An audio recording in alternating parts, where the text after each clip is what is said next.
خدا کا خاص ایک احسان ہے یہ اولیاء اللہ۔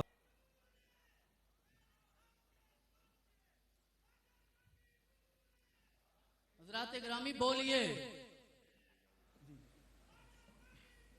حضرات محترم استقبال کیجئے حضور غوث پاک کے شہر بغداد شریف سے ہمارے مہمان جلوہ فرما ہوئے ہیں فضیلت الشیخ انس محمود خلف العیساوی حفظہ اللہ تعالی بغداد شریف سے ہمارے مہمان بنے ہیں، اور آپ کے برادر گرامی فضیلت الشیخ ارقم محمود خلف العیساوی آپ بھی تشریف لائے ہیں، دل کی عطا گہرائیوں سے خوش آمدید کہتے ہیں۔ استقبال کیجئے نعرہ تکبیر، نعرہ رسالت، سیدی مرشدی۔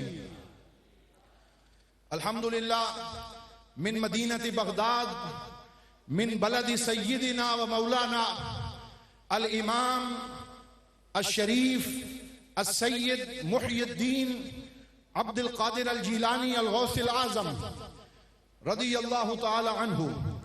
الحمدللہ وصل الى دار العلوم المحمدی الغوثیہ ضیوفنا الاعزاء سیدنا الشیخ انس محمود خلف العیساوی حفظہ اللہ تعالی الامام والخطیب السابق للمسجد القادری من بغداد، ومعه اخوه سیدنا الشیخ انس محمود ارقم العیساوی حفظہ اللہ تعالی۔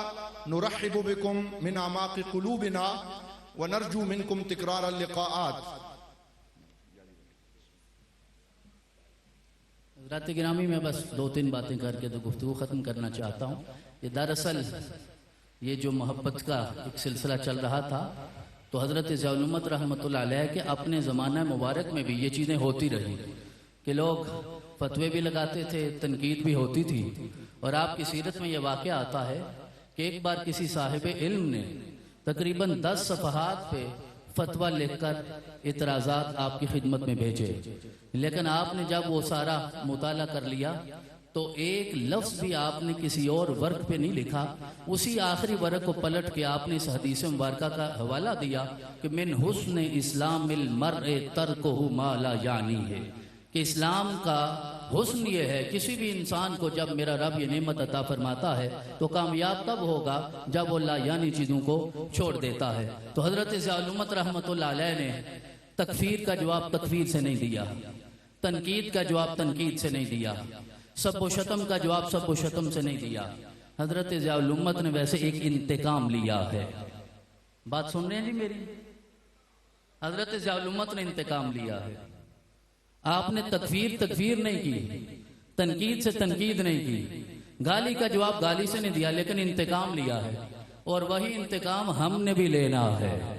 آج جو تکفیر کرتا ہے کرے، آپ ایک ڈائری بنائیے، ایک ڈائری بنائیے، سوشل میڈیا بھرا پڑا ہے، فیس بک یوٹیوب بھری پڑی ہے، ایک ڈائری بنائیے، ان کے نام لکھتے جائیے۔ جو آج حضرت ضیاء الامت کی تکفیر کرتا ہے، میرے مرشد کا انتقام یہ ہے کہ جو آج ان کی تکفیر کرے گا کل اسی کی اولاد کے سر پہ دستار کرم سجے گی، کل وہی فاضل بھیرا شریف ہوگا، ہر درگاہ پہ دارالعلوم محمدیہ غوثیہ کا بورڈ لگا ہوگا، ہر جگہ حضرت ضیاء الامت کا فیضان پہنچے گا۔ جو انکار کرتے تھے، جو انکار کرتے ہیں، اور مجھے امید ہے جو انکار کرتے رہیں گے، ہر زمانے میں حضرت ضیاء الامت کا انتقام یہ ہوگا کہ جو تکفیر کرے گا اسی کے اولاد کے سر پہ یہاں آپ کے روضہ انور پہ دستار کرم سجا کر یہ جواب دیا جائے گا۔ جو تنقید کرتا ہے حضرت ضیاء الامت اس کی تعلیم و تربیت فرماتے ہیں، اور یہ ہو رہا ہے۔ جو لوگ آگاہ نہیں ہیں، 1957 میں حضرت ضیاء الامت نے جب یہ نصاب تعلیم بنایا تھا، اور جن لوگوں نے اس زمانے میں بھی تکفیر اور تنقید سے کام لیا تھا، آج ان کے اولادیں کے بھیرا شریف ہونے پہ اعزاز محسوس کرتی ہیں. بھئی کوئی پناہ نہیں ہے سوائے حضرت ضیاء الامت کی درگاہ کے. آج اپنے علم کو معتبر کرنا چاہتے ہو, آج اپنے کہے کو مستند بنانا چاہتے ہو, تو حضرت ضیاء الامت کے در کے علاوہ تمہیں کوئی در نصیب نہیں ہوگا. ابھی چند دن پہلے حضور دیوان کریم دامت برکاتہم العالیہ کا ایک کلپ میری نظر سے گزرا. شاید آج سے 35-38 سال پہلے کا کلپ ہوگا. یہی عید میلاد النبی کا جلسہ جہاں ختم ہوتا ہے, وہاں حضور خطاب فرما رہے تھے, اور خطاب میں جوش بھی تھا, غیرت بھی تھی, جذبہ بھی تھا, اور آپ وہ خطبہ پڑھ رہے تھے جو یزید کے دربار میں حضرت امام زین العابدین نے دیا تھا. اور آپ کے الفاظ ہی آپ ارشاد فرما رہے تھے کہ حضرت امام زین العابدین نے جب خطبہ دیا یزید کے دربار میں, جو اپنی فتح کا جشن منانے والا تھا, منظر یکسر بدل گیا, تبدیل ہو گیا. مؤذن کھڑا ہو کر اللہ اکبر کی صدا بلند کرتا, حضرت امام زین العابدین جواب دیتے اشہد ان لا الہ الا اللہ, یہ شہادت دیتا ہے. آپ جواب ارشاد فرماتے ہیں, پھر وہ عرض کرتا ہے اشہد ان محمد رسول اللہ. آپ مؤذن کو منع کرتے ہیں, یزید کی آنکھوں میں آنکھیں ڈال کے کہتے ہیں تو اپنی فتح کا جشن منانے والا ہے, ہمارے بابا حسین کا سر کٹا ہوا تیرے سامنے ہے, تو سمجھتا ہے تو فتح یاب ہو گیا اور ہم ہار گئے. صرف اتنا بتاؤ, دربار تیرا ہے, مؤذن تیرا ہے, تیرے مؤذن کی زبان پہ جس کی رسالت کی گواہی ہے وہ تیرا نانا ہے یا میرا نانا ہے؟ تو ہمارا تعلق ان ہستیوں سے ہے کہ جن کے نقش قدم پہ چلنے کے بعد ہمیں محبت بھی نصیب ہوتی ہے, مودت بھی نصیب ہوتی ہے. اور یہ سلسلہ عالیہ, یہ درگاہ عالیہ, اس نے آگے بڑھنا ہی بڑھنا ہے. 1957 میں جو سلسلہ شروع ہوا تھا وہ ایک چھوٹے سے کمرے سے 5 لوگوں سے آج الکرم انٹرنیشنل انسٹیٹیوٹ کا درجہ اختیار کر چکا ہے. صرف اسے ہی نہیں پتا کہ ہمارے ادارے نے کتنی ترقی کی ہے, جسے یہ پتا نہ ہو کہ انٹرنیشنل کا معنی کیا ہوتا ہے. آپ کو تو پتا ہے نا, انٹرنیشنل کی کوئی حد نہیں ہوتی, کوئی باؤنڈری نہیں ہوتی. حضرت ضیاء الامت نے ایک گاڑی پہ اللہ اور اس کے رسول کے نام کا جو ہوکرا دینا تھا, اور اس بصیرت افروز انسان نے یہ فیصلہ کیا ایک گاڑی کتنا چلے گی, میں کتنا کام کروں گا, کیوں نہ ایسا کام کر جاؤں امریکہ سے لے کر افریقہ تک یہی نعرہ ہوگا, دین و ملت کی ضیاء پیر محمد کرم شاہ. اور یہ تب نصیب ہوتا ہے جب انسان سر تپا اپنا سب کچھ اللہ اور اس کے رسول کی بارگاہ میں پیش کر دیتا ہے. اور میرے آقا پھر سوال کرتے ہیں, صدیق اکبر بتاؤ گھر والوں کے لیے کیا چھوڑ کے آئے ہو؟ عرض کرتے ہیں آقا آپ کا اور آپ کے رب کا نام چھوڑ کر آ گیا. یہ جو روزہ رکھنے کا آپ نے تذکرہ سنا تھا ڈاکٹر نعیم الدین الازہری صاحب سے, حضرت ضیاء الامت نے فرمایا میں نے روزہ رکھا ہے, حضور دیوان کریم نے روزہ رکھا ہے. یہ روزہ کس بات کا ہے؟ کیا ہماری سماعت نہیں ہے؟ کیا ہماری بصارت و بصیرت نہیں ہے؟ کیا ہماری قوت گویائی نہیں ہے؟ اور بالکل حق ہے, جب بھی آپ کی بارگاہ میں عرض کیا گیا حضرت اجازت ہو جواب دیا جائے گا, فتوے کا جواب دیا جائے گا, اعتراض کا جواب دیا جائے گا. آپ نے ہمیشہ یہ فرمایا ہے کہ اعتراض تو اس پہ کیا جاتا ہے جس کے دامن کرم میں کوئی گنجائش ہو. حضرت ضیاء الامت تو وہ ہیں جن کے دامن کو میرے رب نے حسنات و برکات سے بھر دیا ہے. بھئی حسنات ہوں گی تو کوئی حسنات کا امین ہوگا نا, حسنات ہی نہ ہوں تو حسنات کا امین کیسے ہوگا؟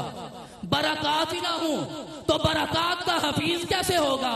اور جس ہستی نے پیدا ہوتے اپنے بچوں کے نام مصطفیٰ کریم کے در سے خیرات لے کر رکھے ہیں، وہ کیسے گستاخ ہو سکتا ہے؟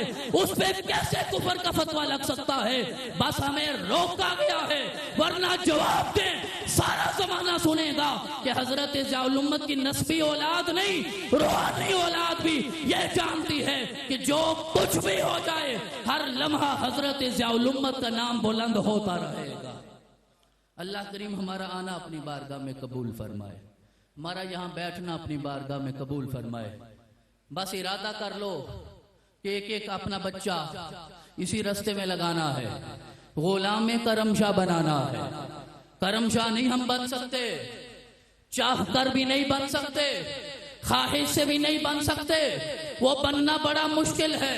ہم غلام ہو جائیں، غلامی کا پٹا ڈھال لیں اور اللہ توفیق دے، اور اپنے گھر میں اپنی ذاتی زمین میں ادارہ بنا کر حضرت ضیاء الامت کا نام بلند کر کے میرے رب کے اس وعدے کی تائید میں شامل ہو جائیے، جو ساری زندگی میرا ذکر کرے گا، اب رہتی دنیا تک قیامت تک اس کا تذکرہ ہوتا رہے گا۔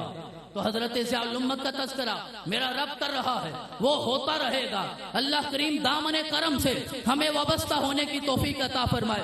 ہماری کوئی اوقات نہیں ہے، ایک لمحہ بھی میری ہمت نہیں ہوئی کہ میں ادھر دیکھ سکوں، ہماری ہمت نہیں ہے۔ سارے زمانے میں حضرت ضیاء الامت کے صدقے میں، آپ کے نالین کرم کے صدقے میں انشاءاللہ ہم بولتے رہیں گے۔ یہاں بولنا، یہاں دیکھ کر بولنا یہ ہمارے بس کی بات نہیں ہے۔ میرے باپ نے مجھے یہ نہیں سکھایا، لیکن آج حکم تھا، کیفیت ایسی تھی، صاحبزادہ صاحب نے کیفیت ایسی بنا دی تھی کہ میں ضبط نہیں کر سکا، آپ کی خدمت میں حاضر ہو گیا۔ میں یہ عرض کرتا ہوں آپ تمام دوستوں کی طرف سے، اپنے بزرگوں کی طرف سے، اپنے بھائیوں کی طرف سے، اپنے چھوٹے بھائیوں کی طرف سے، یہ حضرت صاحبزادہ نعیم الدین شاہ صاحب کی خدمت میں یہ عرض کرنا چاہتا ہوں، حضرت والا یہ چھوٹا سا وعدہ ہمارا بھی قبول کر لیجئے۔ ہم اس قابل نہیں ہیں، ہم اس قابل نہیں ہیں، جسمانی طاقت اور قوت نہیں ہے، صرف ایک جذبہ ہے، اسے قبول کر لیجئے۔ انشاءاللہ ہم صدیق اکبر کو ماننے والے ہیں، سنت صدیقی ادا کرتے ہوئے، جیسے ہجرت کی رات حضرت سیدنا صدیق اکبر کبھی آقا کے پیچھے ہوتے ہیں، کبھی دائیں ہوتے ہیں، کبھی بائیں ہوتے ہیں، کبھی آگے ہوتے ہیں۔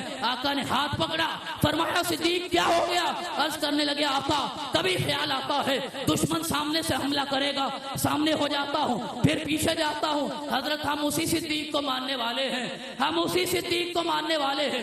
آپ سے وعدہ ہے کبھی مشکل وقت آیا ہم آپ کے آگے بھی کھڑے ہوں گے، ہم آپ کے دائیں بھی کھڑے ہوں گے، ہم آپ کے بائیں بھی کھڑے ہوں گے، ہم آپ کے پیچھے بھی کھڑے ہوں گے، اور وعدہ کرتے ہیں جب تک حضرت ضیاء الامت کا ایک غلام بھی زندہ ہوگا آپ تک کسی کو پہنچنے نہیں دیں گے۔ وعدہ کرتے ہو، وعدہ کرتے ہو، ضرورت پیش آئی تو ہم فاروق اعظم کو ماننے والے بھی ہیں، تلوار ہم بھی نکال سکتے ہیں۔ ضرورت پیش آئی، آپ کا حکم ہوا، تلوار بھی نکلے گی، مقابلہ کر کے دکھائیں گے۔ اگر آپ کا حکم ہوا تو حضرت سیدنا عثمان غنی کے ماننے والے جتنا ہوا سب کچھ آپ کی خدمت میں پیش کر دیں گے۔ اور رہی بات جرت حیدری کی، رہی بات مولا علی کی، رہی بات شیر خدا کی، تو آپ کے بابا نے کہا تھا نبی اکرم علی تحیت و ثنا کو کھڑا کر کے مکے کے چوک میں جب ابو جہل نے آ کر یہ کہا یہ ہمارے حوالے کر دو، مولا علی کے والد گرامی کا وعدہ تھا واللہ لن یصلوا الیک بجمعہم حتی اوسد فی التراب دفینا، جب تک میرے خون کا آخری قطرہ بھی ہوگا محمد رسول اللہ کے قریب کوئی نہیں جا سکتا۔ ہم ان ہستیوں کو ماننے والے ہیں، اس قابل نہیں ہیں، آپ نے قبول کیا ہے، یہ بھی آپ کی کرم نوازی ہے، یہ آپ کی ذرہ نوازی ہے۔ اللہ کریم یہاں آنا بھی قبول فرمائے اور ہمیں ہمیشہ اس دامن سے وابستہ رہنے کی توفیق عطا فرمائے۔ ہمارا رب بھی بے نیاز ہے، بے نیاز کا بندہ کبھی کبھی خود بھی بے نیاز ہو جاتا ہے تو حضور آپ ہمیشہ معاف فرماتے ہیں، اور توقع ہے اور یہی تمنا ہے کہ مرشد کا کام تو گرتے ہوئے کو تھامنا ہے۔ کبھی ہم بے حد ہونے لگے تو آپ کی نظر کرم ہی ہمیں بچاتی ہے۔ تو جو حضرت ضیاء الامت نے لکھا ہمارا مرنا بھی اس پہ ہے، جو حضرت ضیاء الامت نے کیا ہمارا جینا بھی اس پہ ہے۔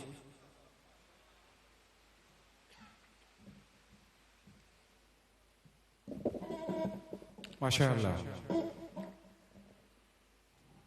جناب ڈاکٹر سید حامد فاروق بخاری اپنے خیالات کا اظہار فرما رہے تھے، اپنے جذبے اپنے کریم مرشد کے قدمین میں پیش کرنے کی سعادت پا رہے تھے۔ اللہ آپ کے علم و فضل میں اضافہ فرمائے۔ ایک دعا پر آمین کا طالب ہوتا ہوا میں بلا تمہید و تفصیل اگلے مہمان کا اس میں گرامی پکاروں گا۔ اللہ والوں کی یہ جتنی مبارک درگاہیں ہیں، ان سے جو ٹرانسمیشنز ہماری ARY-QTV کے ذریعے پوری دنیا میں نشر ہوتی ہیں، اس میں ہمارا وسیلہ ہوتے ہیں ہمارے سینئر ایگزیکٹو پروڈیوسر محمد عامر فیاضی صاحب، عالم اسلام کے بہت معروف نعت خواں بھی ہیں حضور۔ ان کے دادا جان مرحوم و مغفور کی آج برسی ہے، ان کا پیغام آیا ہے کہ حضور ضیاء الامت کے عرس کے صدقے ان کے دادا جان کے لیے کامل مغفرت اور بلندی درجات کی دعا کی جائے اور ان کو بھی دعاؤں میں یاد رکھا جائے۔ میں اس دعا پر آپ سب حضرات سے بھی آمین کا طالب ہوتا ہوا بلا تمہید و تفصیل و تاخیر میں اس شخصیت کا اس میں گرامی پکار رہا ہوں جو وائس چانسلر ہیں الکرم انٹرنیشنل یونیورسٹی بھیرا شریف سے۔ میں ملتجی ہوں مکرم و محتشم جناب چوہدری محمد اسلم کمبو صاحب سے تشریف لائیے، آج کی عرس مبارک کی اس ذی احتشام تقریب میں اظہار خیال فرمائیے۔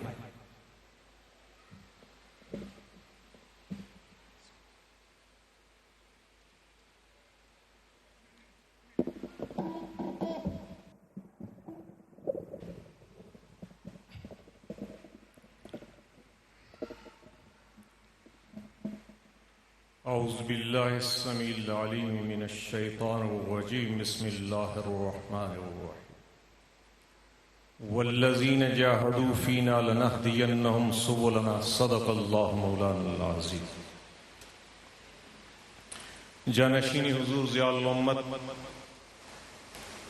پیر محمد امین الحسنات شاہ صاحبزادگان کرام، علماء، طلباء اور حاضرین،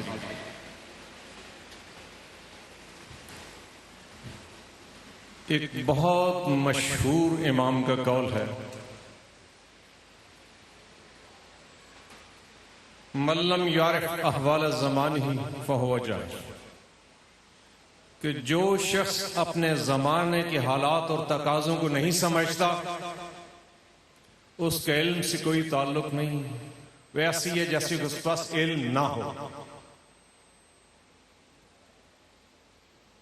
میں اپنی بات وہاں سے شروع کرنا چاہتا ہوں کہ جب وقت کا تقاضا یہ تھا کہ اس دور کے حالات 1957 کے قریب کے، اس کے کچھ عرصہ بعد کے اور کچھ عرصہ پہلے کے عرض کرتا ہوں، یہ وہ دور تھا جب انکار حدیث، حجت حدیث کا انکار نہ صرف ایک فیشن تھا بلکہ باقاعدہ ایک تحریک کی صورت اختیار کر گئی تھی یہ وبا۔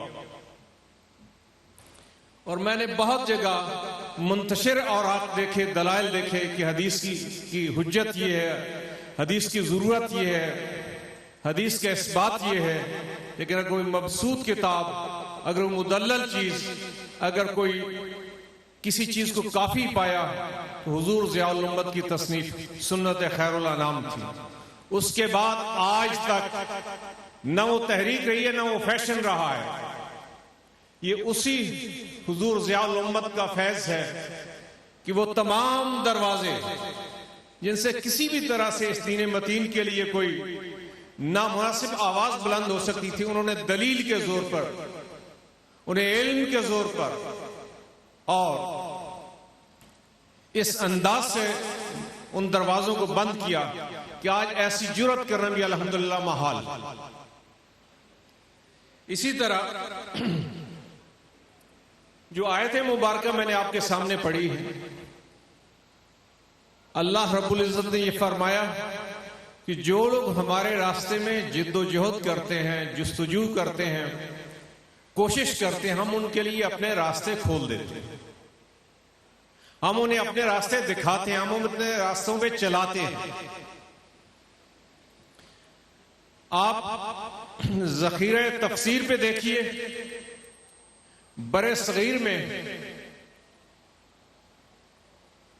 ضیاء القرآن سے پہلے خزائن العرفان کی ایک مختصر انداز کی جامع مگر مختصر تفسیر ملتی ہے۔ اس کے بعد خصوصاً ہمارے مسلک تفسیر کا ذخیرہ تقریباً ناپید ہے۔ اس کمی کو کس نے پورا کیا؟ حضور ضیاء الامت نے پورا فرمایا۔ تفسیریں بہت ملتی ہیں، لیکن حضور نبی کریم صلی اللہ علیہ وسلم محبت سے لبریز تفسیر برصغیر میں اور بہت کم ملتی ہے۔ اسی طرح اگر آپ ضیاء النبی شریف کو پڑھیں تو جو یہ کہا جاتا ہے کہ قاری اپنے آپ کو حضور نبی کریم صلی اللہ علیہ وسلم کے حضور حاضر پاتا ہے، یہ کسی اور سیرت کے حصے میں نہیں آیا۔ کمال۔ ایک سٹیریوٹائپ چیز کی میں ضرور مثال دینا چاہتا ہوں۔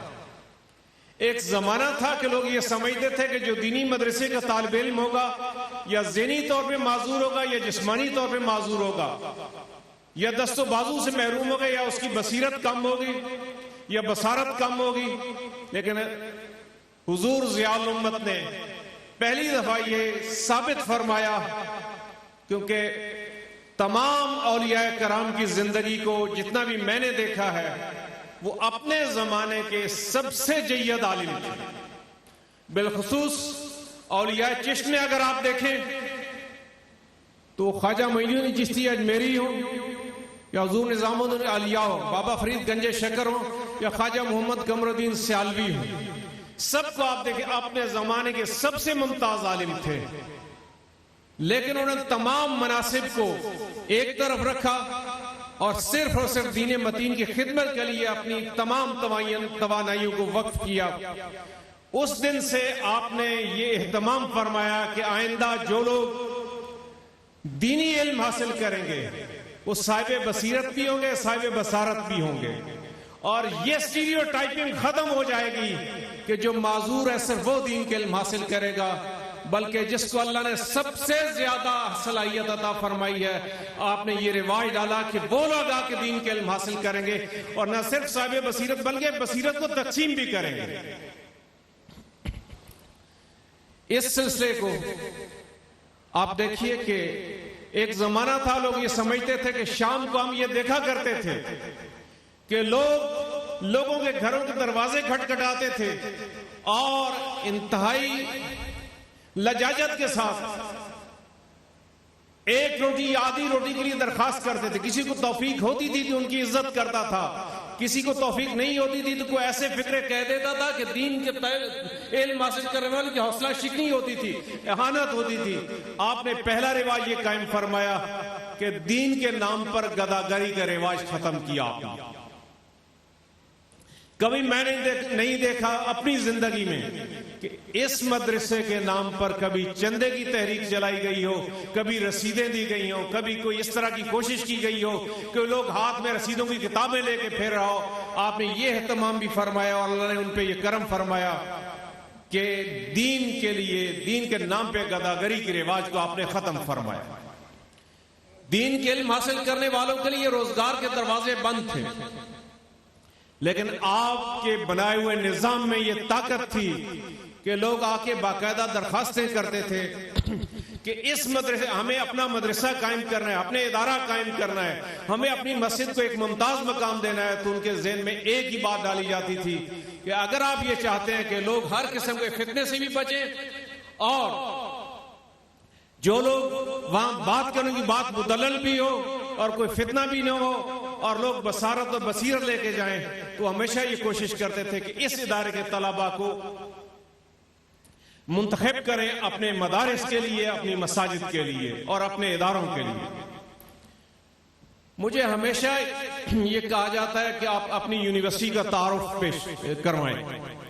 میں صرف ایک لفظ کہتا ہوں کہ یہ ادارہ الکرم انٹرنیشنل انسٹیٹیوٹ جو ایک باقاعدہ چارٹرڈ یونیورسٹی ہے، اس کا صرف ایک امتیاز ہے، یہ حضور ضیاء الامت کا فیضان ہے، اسی سلسلے کی ایک کڑی۔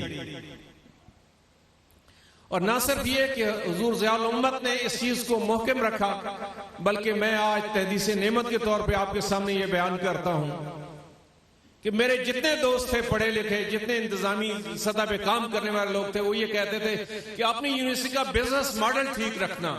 لیکن جب میں نے دیوان کریم سے یہ بات بحث کی تو انہوں نے یہ فرمایا کہ نہیں، ہمارے بزرگوں کا شیوا توکل ہے، کہ علم جو ہے یہ منڈی کی کموڈیٹی نہیں ہونی چاہیے، بلکہ توکل کے ساتھ اللہ پہ بھروسہ کرتے ہوئے ایسے انداز میں تعلیم دی جائے کہ جو شخص تعلیم کے لیے پیسے نہیں رکھتا، صرف تعلیم کی خواہش رکھتا ہے اور صلاحیت رکھتا ہے، وہ آئے تو اس کو تعلیم ملے. اگر اس کے پاس رہنے کا سامان ہو تو اس کو رہائش فری ملے، اس کو کھانا فری ملے.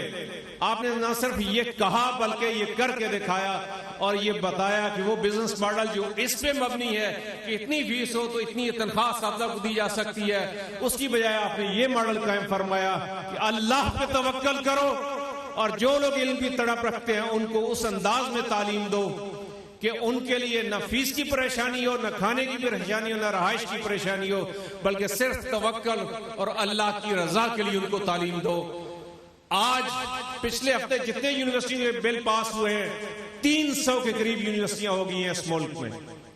300 یونیورسٹی کے قوانین پاس ہوئے ہیں. اس ادارے کا امتیاز یہ ہے کہ اور کوئی یونیورسٹی ایسی نہیں ہے جو لوگوں کی فیس اور جیب پہ نظر نہیں رکھتی. یہ واحد یونیورسٹی ہے جو صرف اس بات کو مد نظر رکھتی ہے. دیوان کریم کا فیصلہ یہ ہے کہ نہ اس میں یہ دیکھا جائے گا کہ لوگ اتنی فیس دے سکتے ہیں یا نہیں دے سکتے، وہ اپنے رہنے کے اخراجات برداشت کر سکتے ہیں یا نہیں برداشت کر سکتے. ان کا یہ کہنا ہے کہ سب سے اچھے استاد کو رکھو، پی ایچ ڈی اساتذہ کو رکھو.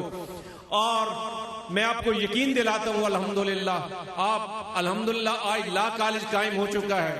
اس سے بہتر بلڈنگ پرائیویٹ سیکٹر میں کسی لا کالج کی نہیں ہے. اس سے بہتر اساتذہ کسی کے پاس نہیں ہے. 3 پی ایچ ڈی اساتذہ اس کے پہلے سال کے لیے رکھے گئے ہیں، حالانکہ صرف ایک مضمون لا میں پڑھایا جاتا ہے پہلے سال میں. اسی طرح آپ جن مضامین کی بات کریں گے، خواہ اسلامیات ہے، خواہ عربی ہے یا انگریزی ہے، آپ الحمدللہ اس سے بہتر اساتذہ آپ کو شاید ہی کہیں نظر آئے. آج کا المیہ کیا ہے؟ تعلیم تو ہے، ادارے بھی بہت ہیں، لیکن وجہ کیا ہے کہ تعلیم تدریس کے طور پر آج موجود ہے، کردار سازی کے لیے موجود نہیں. حضور ضیاء الامت کے نظام تعلیم کا امتیاز یہ ہے کہ کردار پہلے ہے، تدریس بعد میں ہے. تب جا کے وہ تعلیم کا درجہ حاصل کر دیا جب اس میں کردار شامل ہوتا. میں آپ کو یہ یقین دلاتا ہوں کہ اگر آپ اپنے نونہالوں کو، اگر آپ اپنے بچوں کو، اپنی بچیوں کو اس یونیورسٹی میں بھیجیں گے تو یہاں کردار سازی کا عمل پہلے ہوگا، تدریس بعد میں ہوگی، تب جا کے وہ تعلیم کہلائے گی. میں صرف یہ عرض کرتا ہوں کہ اللہ کے رسول صلی اللہ علیہ وسلم سے یہ بات منقول ہے کہ بہت عنقریب یہ وقت آئے گا کہ اللہ کے گھر میں اذان دینے والے اور اللہ کے گھر میں جارو کشی کرنے والے صرف غریب لوگ ہیں. میں نے حضور ضیاء الامت کو جب بھی دیکھا، یہاں سے ہمیں نہ صرف حضور نبی کریم صلی اللہ علیہ وسلم کو محبت نصیب ہوئی، بلکہ یہ جو میں نے آپ کے سامنے بیان کیا، ہمیشہ ایک چیز کو دیکھا کہ جب بھی اللہ نے توفیق دی، اللہ کے گھر میں جارو کشی کی توفیق ملی تو یہاں سے ملی، اذان دینے کی توفیق ملی تو یہاں سے ملی، جو فیض پایا یہاں سے پایا.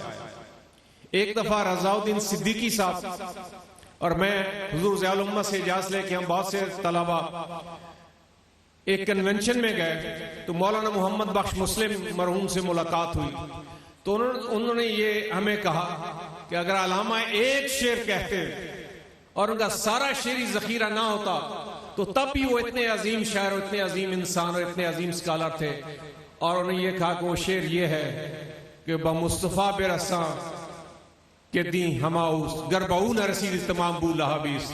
یہ تعلیم حضور نبی کریم صلی اللہ علیہ وسلم کی محبت کی جو تعلیم ہے، یہ جو جام ہے، یہ اس خانقاہ سے، اس مدرسے سے اور انشاءاللہ اس یونیورسٹی سے ہمیشہ لوگوں کو ملتا رہے گا. اور اس دن مجھے رضا الدین صدیقی صاحب نے ایک بات کہی، اللہ ان کے درجات بلند فرمائے. کہنے لگے ایک وقت آئے گا کہ لوگ اس بات کے فخر کریں گے کہ میں وہ خوش نصیب جسے حضور ضیاء الامت کو اپنی آنکھوں سے دیکھا تھا.